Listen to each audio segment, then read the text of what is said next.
السلام علیکم ورحمۃ اللہ وبرکاتہ۔ ناظرین کرام، حق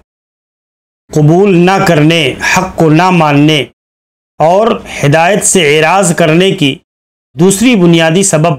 جو علماء نے بیان کیا ہے وہ عدم اہلیت کا ہونا، یعنی ایک آدمی کے پاس علم ہے لیکن حقیقت میں وہ آدمی اس کا اہل نہیں ہے، اس کا دل پتھر بن گیا ہے، وہ آدمی معصیت میں، گناہوں میں اس قدر ڈوب چکا ہے کہ اس کے اندر وہ اہلیت نہیں باقی رہ جاتی کہ وہ شخص حق کو قبول کر سکے۔ جیسے آپ دیکھیں گے جو ہے کہ اللہ تبارک و تعالی نے بیان فرمایا سم بکم عمی فہم لا یرجعون، یہ بہرے ہیں، گونگے ہیں، اندھے ہیں، یہ پلٹ نہیں سکتے،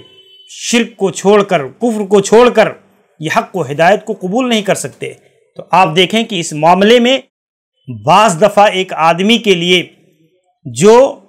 قبول حق کی راہ میں جو رکاوٹ بنتی ہے وہ عدم اہلیت کا ہونا، دل پتھر اور سنگ دل ہو جاتا ہے انسان، یا دل اندھا ہو جاتا ہے، مریض ہو جاتا ہے، بیمار ہو جاتا ہے، شکوک و شبہات کا شکار ہو جاتا ہے، اور پھر انسان اس کی بنیاد پر اپنی اصل اہلیت کو کھو دیتا ہے اور پھر وہ اندھیرے میں ٹامک ٹوئیاں مارنا اور شکوک و شبہات میں پڑے رہنے کو ہی ترجیح دیتا ہے، اور پھر اس کے لیے ہدایت کی راہیں مسدود ہو جاتی ہیں۔ تو یہ بھی عدم قبولیت کے اسباب میں سے ہے۔ ایک داعی کو،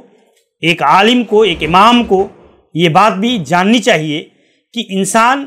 بعض دفعہ معاند ہوتا ہے، بعض دفعہ ایک آدمی مخالف ہوتا ہے لا علمی کی بنیاد پر، علم نہ ہونے کی وجہ سے ایک آدمی اس کی مخالفت کرتا ہے، لیکن ایک آدمی معاند ہوتا ہے کہ علم ہونے کے باوجود بھی وہ آدمی اس کا دفاع کرتا ہے، اس کو ثابت کرتا ہے، اس باطل کو مختلف انداز میں ہار جیت کا مسئلہ بنا کر کے اس کو پیش کرتا ہے۔ تو معاند اور مخالف دونوں میں ایک فرق ہے کہ ایک آدمی علم رکھنے کے باوجود بھی اس کو ثابت کرے اور اپنے باطل افکار و نظریات پر جمع رہے، تو ایسے شخص کو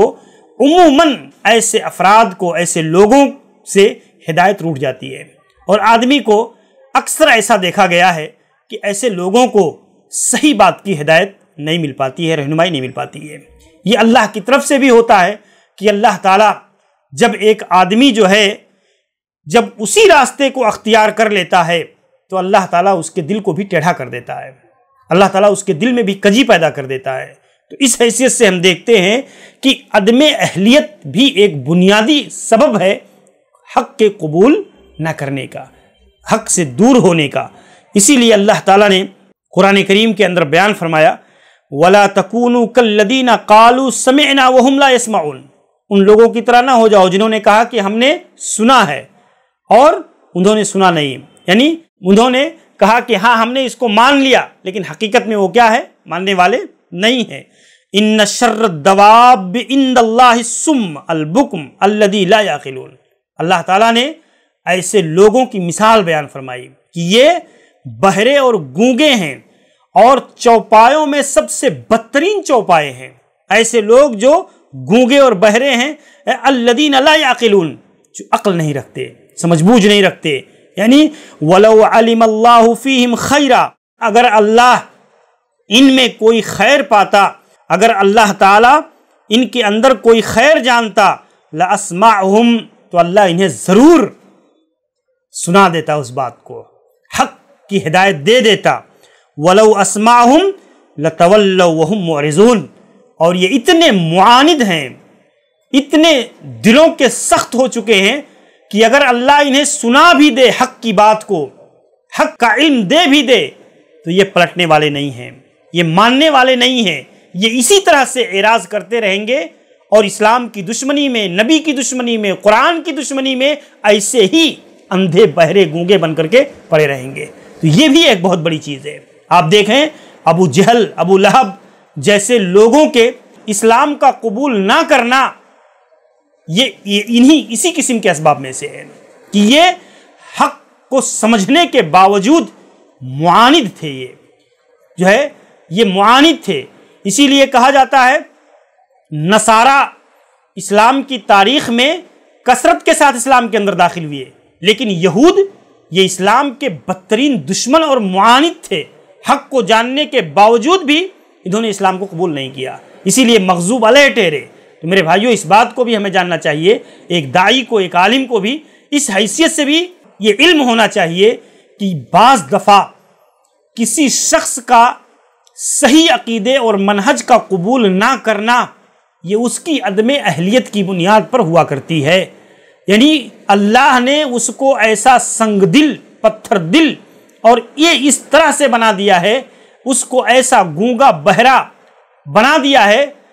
کہ بعض دفعہ کچھ لوگ ایسے بھی ہوتے ہیں کہ جو دوسروں کی رہنمائی کا ذریعہ بنتے ہیں، لیکن خود انہیں ہدایت اور حق کی رہنمائی میسر نہیں ہو پاتی ہے۔ یہ بنیادی چیز ہے کہ عدم اہلیت بھی یہ